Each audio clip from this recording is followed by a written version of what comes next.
Ahora sí. Hola Majo, ¿cómo estás? Hola Patricia, ¿cómo te encuentras el Bien, ¿lista para poder iniciar nuestro proceso de conversación? nuestro inicio al mundo de los influencers, nuestro Ah, podcast? buenísimo. Bueno, ¿qué es lo que vamos a compartir en esta conversación? La experiencia que cada una ha tenido de la lectura del libro Palabras Cruzadas de Gabriel Rolón. Gabriel Rolón es de nacionalidad argentina, él es psicoanalista y nos presenta en esta publicación 5 casos que él ha acompañado y cada una va a ir conversando sobre lo que más le movió. ¿Cierto? Cierto. Mientras pensaba cómo podíamos empezar a compartir esto que nos movía, me hizo mucho sentido esto de algo que nos mueve en el cuerpo, de la angustia, ¿no? Y cuando venía de camino a casa de las prácticas que ahora estoy haciendo, me veía las colas interminables de vehículos haciendo fila para cargar combustible y decía, pucha, no puede ser otra vez vivir de lo mismo y eso me genera cierta ansiedad, cierta incertidumbre. No sé a ti, Majo, cómo estás viviendo ahorita todo esto social que estamos pasando. Bueno, yo creo que no solo la gasolina, también están subiendo los precios de los productos de la canasta familiar. Creo que eso no solo genera ansiedad, sino también genera estrés, angustia de lo que está pasando en estos tiempos y de cómo no se puede llegar a una solución. Ujú, sí, entonces creo que también lo que ahora vamos a conversar es sobre esta angustia que obviamente la vivimos de diferentes maneras, algo que nos ocasiona, ¿no? Y a ver, vamos a ver cómo nos va, ¿sí? Me gustaría, por ejemplo, a mí lo primero que me llamó la atención cuando empecé a leer el libro es sobre la introducción que hace Rolón sobre qué es el paciente. Por ejemplo, más a ti cuando se te viene la palabra paciente, ¿qué es lo primero que pensás? Mm, Le comento que yo hace un año atrás estuve en prácticas en el psiquiátrico. Ujú. Y ahí me llamó mucho la atención de cómo son tratados ciertos pacientes, de cómo la medicación también les va afectando, porque es como que paran dormidos, no sienten. Y ahí ya vamos a ir viendo más adelante, les voy a contar un poco más. Ah, buenísimo, listo. Me llamaba a mí la atención porque te preguntaba esto de paciente, porque me gusta esta relación que él hace de cuál es un paciente, dice, ¿no?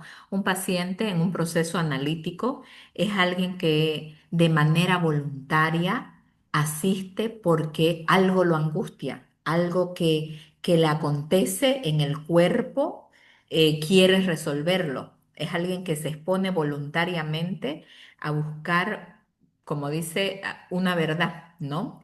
Y esta verdad no es una verdad absoluta ni universal para todo, sino que es su propia verdad. Y eso también me gustó porque dice, cada uno tiene una verdad, así como yo tengo mi propia verdad, me imagino que no es la misma que tú tienes, ¿no? Cada quien tiene su propia verdad. Cada quien tiene su propia verdad. Y otra cosa que me hizo también mucho sentido y que me gustó fue de que menciona al inicio de que somos cuerpo, ¿no? De que somos y este cuerpo es atravesado, dice, por el lenguaje por un otro, ¿no? Me voy a permitir leer textualmente del libro. Dice, esto está en la página 8.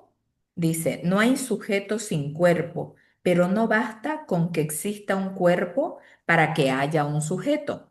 Es necesario que las miradas y el contacto de otro caigan sobre este cuerpo, ¿no? Dije, y ahí me hizo sentido cómo es importante la mirada del otro, ¿no? Hay una psicóloga española que ella menciona que lo primero que sucede es que alguien nos tiene que ver, dice, alguien te ve y existe, ¿no? Entonces, ¿cómo socialmente estamos condicionados a esta mirada del otro?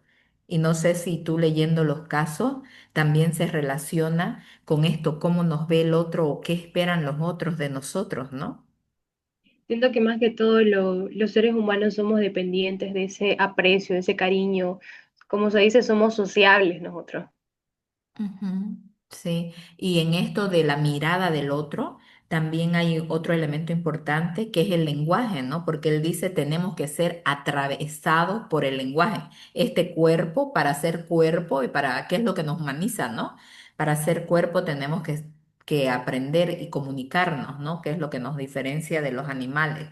Y muchas veces la palabra es muy tomada a la ligera y cómo la palabra marca desde nuestra concepción hasta nuestro desarrollo, ¿no? Entonces, por ejemplo, a mí me gustó mucho los dos primeros casos. Uno es un caso de Norma, lo titula así en el libro, que es una paciente que vive episodios de pánico, ¿no?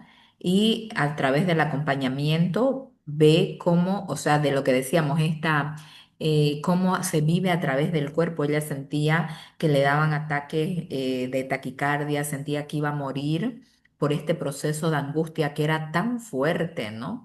Y que no lo podía ella manejar, era algo que la superaba, ¿no? Esto pensando en un cuerpo, ¿no? En esto de Norma. No sé en un de los casos que tú has leído, cómo se relaciona esto del cuerpo. Más que todo a mí en ese caso me llamó mucho la atención el caso de eh, Víctor, Ujú. como más que todo al entrar al analista fue algo como que un poco raro, ya que él entró por un caso diferente y terminó el analista analizando eso y concluyó en que él tuvo una relación amorosa y se enamoró de una persona. Lastimosamente esa persona tenía una enfermedad que era crónica, básicamente de muerte, y como a lo largo que iba contando el mismo psicólogo analista, él también siente ese dolor, ya que nosotros como psicólogos igual sentimos y hay que darnos cuenta de eso, ¿no? Mm. Me gusta lo que acabas de traer también a la conversación porque lo explica también Rolón en tanto en el caso, pues, principalmente en el segundo caso que presenta, que es de Luciana, en el que como analista, si bien uno tiene que mantenerse al margen para hacer un proceso de acompañamiento, muchas veces el acompañar a otros nos afecta, ¿no? Y me da curiosidad, tú dijiste cuando empezamos la conversación que hiciste unas prácticas en el centro de salud. ¿En cuál centro de salud hiciste más o las prácticas? Hice prácticas en el Centro de Salud Blanca Áñez de Lozada. Ujú. Realmente a mí, por mi cuenta, a mí siento que sí me marcó porque en los meses en los que estuve, este, me tocó un paciente que llegó por trastornos de sustancias, adicciones y todo eso, lo cual en su proceso iba viéndolo cómo recaía, cómo mejoraba, esos picos más que todo. Y lastimosamente él ya falleció. Me marcó porque mal que mal, uno como psicólogo siente cómo él iba mejorando, iba empeorando. Y no sé, es algo, Como que no somos ajenos a este dolor, ¿no? sí, y creo que cada quien vive su duelo a su manera. Ujú. Y también esto que muchas veces se menciona en aula, pero que uno a veces lo pasa muy de largo, es lo que nos dicen, ¿no? De que un proceso de análisis no se puede también realizar solo, que cuando uno está acompañando a una persona, es bueno que también uno lo consulte con otros colegas de trabajo, porque a veces esto te llega a impactar y uno tiene que saber cómo salir de eso que te está tocando para poder acompañar al otro, ¿no? Y me traes a la mente un caso del año pasado que fue presentado por una psicoanalista que es de acá de Santa Cruz, y ella menciona de que cómo le impactó el acompañamiento que hizo a un adolescente que estaba con uso de sustancia y que lamentablemente él falleció y que ella cómo le tocó tan profundo, así como tú nos compartes tu experiencia en esta experiencia acompañar en el centro de salud, que ella se cuestionó el de si seguir como analista, porque ella sentía que era su responsabilidad el no haberlo apoyado mucho más, decía ella en esta conversación, para que él salga de eso del uso de sustancias, ¿no? Pero que le valió mucho el acompañamiento de otros colegas como para que ella pueda vivir, como tú dices, su duelo y continuar, ¿no? Entonces, eso también es algo que me gusta del libro porque menciona en el relato a una que se muestra el analista como alguien también humano, ¿no? Que no es ajeno al dolor del otro. Sí, nos marca la verdad y como se dice, cada quien va a llevar su duelo como puede. Hay algunos que les afecta más, hay otros que les afecta menos. Ujú. Otra cosa que me llamó la atención, y no sé si a ti también, fue en ambos casos, pero principalmente en el caso de Luciana, como esto de poner el cuerpo. En el primer caso, por ejemplo, en Norma, ella lo sentía con estos ataques de pánico, de no poder respirar, de no poder moverse, de sentir que se iba a morir, pero en el segundo caso que él comparte de Luciana, ella era la experiencia de poner el cuerpo como si fuese un desecho del otro, porque ella llega a la consulta, él menciona en el relato que llega muy angustiada y pidiéndole ayuda para ser diferente. Le decía, sáqueme esto que soy mala, quiero curarme porque soy mala y en el proceso de acompañarla, y él menciona que ella llega como golpeada y que ella sufría abuso físico de su pareja y que en este acompañamiento también ella veía como que a través de exponer su cuerpo era como sentía ella culpa, ¿no? En este proceso de acompañamiento, ella empezó sintiendo culpa por la muerte de su madre y ella sentía que tenía que de una u otra manera el hecho de que la golpearan era como estar pagando esta culpa por haber dejado morir a su madre, como ponerse en el desecho del otro.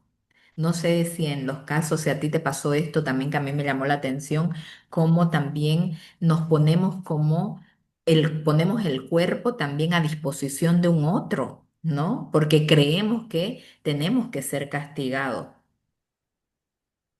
Yo igual vi un caso de que involucraba la culpa, pero más que todo este caso es un poco que me impactó por el hecho de que él era un hombre casado con dos niños, pero que él tenía ciertos rasgos de que decía que las mujeres me miran y siempre les gusto. Y es ahí donde va el analista por el caso de que él fue infiel a su mujer, de que él asistía a prostíbulos. Y en uno de esos lo impactó a él que con dos chicas con las que estuvo se besaron. Y es como que ahí como que hubo un foquito de algo pasó. Y al analista no le reveló nada, solo le dijo que le impactó. Más adelante, sí, volvió a los prostíbulos y en este caso se encontró con Lisa. Era una travesti y es donde él comienza a decir, me gustó. Y da a deducir que ahí como que va empezando la homosexualidad, pero él es como que no lo acepta eso. No acepta porque él siente culpa de yo tengo mis hijos, tengo mi familia y no puedo estar en esta otra vida. Cómo nos debemos a los otros, al deseo del otro, ¿no? Y que eso es lo que medio nos ata a reconocer nuestro propio deseo también. Interesante, porque cada uno vive, ¿no? O sea, cada caso muestra cómo se evidencia esta angustia a través del cuerpo, pero desde diferentes sentidos, ¿no? Otra cosa que me llamó también la atención son los tiempos de terapia, ¿no? Porque en el caso, por ejemplo, de Lucía, que te decía esta adolescente que vivía el cuerpo como exponiéndolo, ella, siendo ella el blanco directo, logró ir despertando en un proceso que duró 3 años, ¿no? Y yo decía, wow, 3 años. Y ahora, en la época actual, todo el mundo quiere que el dolor se vaya pronto, ¿no? Y llegan a consulta y te dicen, díganme qué hacer porque yo quiero estar mejor, pero en el proceso de analítico no es que te diga el analista qué hacer, te acompaña y el proceso durará 1, 2 años, 3 años, 5, 4, 8, ¿no? Entonces, eso también decía yo que cómo estamos acostumbrados a que nosotros queremos que todo se solucione a la ligera y en esto vemos que depende de cada uno, no es el mismo tratamiento para todos. Cada uno va a tener un tiempo para sanar todos esos dolores que siente. Exacto, y con eso, por ejemplo, me quedo porque como a veces queremos que un tratamiento no funcione para todo, y eso también me gusta de la experiencia que hemos leído cada caso, que cada persona es singular y cada persona tiene una historia, tiene su tiempo, tiene su propia verdad. Entonces me gusta también cómo se ve esta singularidad. Yo veo que cada historia clínica es única, pero hay algo que es universal, que es el deseo de ser comprendido, de ser amado, de ser aceptado, de ser escuchado.